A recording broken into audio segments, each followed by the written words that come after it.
आबे से क्यों है इतनी नफरत?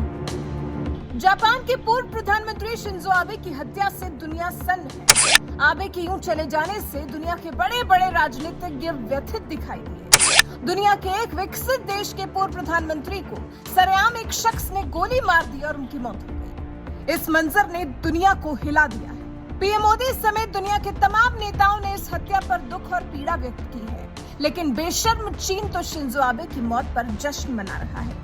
चीनी सोशल मीडिया पर लोग लगातार अपनी खुशी का इजहार कर रहे हैं। एक रिपोर्ट के मुताबिक जापान के पश्चिमी इलाके नारा में जैसे ही शिंजो आबे को गोली मारी गई, तब से ही Chinese social media platform Weibo पर लोग जश्न मनाने लगे। साथ ही यूजर्स तो आबे के मरने की भी कामना करने लगे। चीन के एक कार्टूनिस्ट ने ऐसे यूजर्स के कुछ पोस्ट शेयर किए हैं जो कि ऑस्ट्रेलिया में रहता है।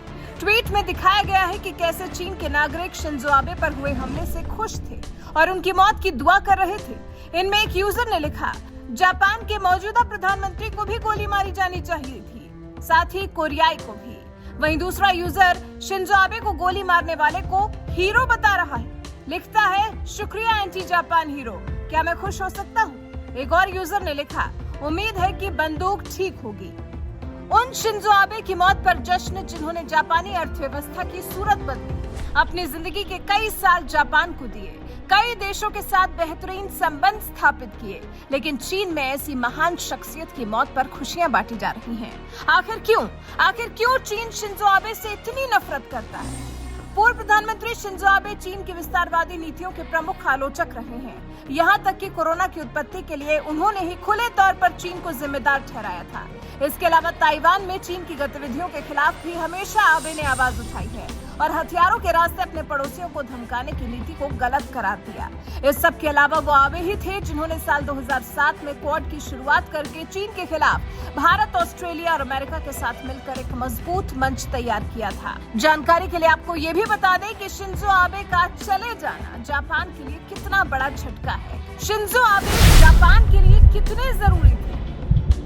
दूसरे विश्व युद्ध के बाद आबे उन चुनिंदा नेताओं में शामिल रहे जिन्हें दो बार जापान का प्रधानमंत्री बनने का मौका मिला। उन्हें इकोनॉमी को उबारने के प्रयासों के अलावा जापान की सैनिक क्षमता बढ़ाने और चीन के बढ़ते दबदबे का कड़ा विरोध करने के लिए जाना जाता रहा है। आबे पहली बार साल 2006 में जापान के प्रधानमंत्री बने थे। इसके साथ ही उनके नाम जापान के सबसे युवा प्रधानमंत्री का खिताब भी जुड़ गया था। हालांकि उनका पहला कार्यकाल लंबा नहीं चल पाया था और अगले ही साल यानी कि साल 2007 में आबे को इस्तीफा देना पड़ा। फिर साल 2009 में उनकी कंजर्वेटिव पार्टी चुनाव हार गई। फिर साल 2012 में आबे फिर प्रधानमंत्री बने जब उनकी अगुवाई में कंजर्वेटिव पार्टी ने चुनाव जीता।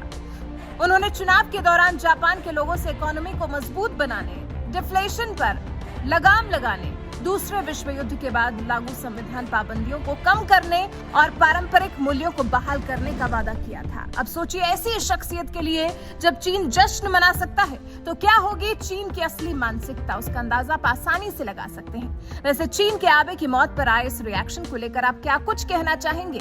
कमेंट कर हमें जरूर बताएं।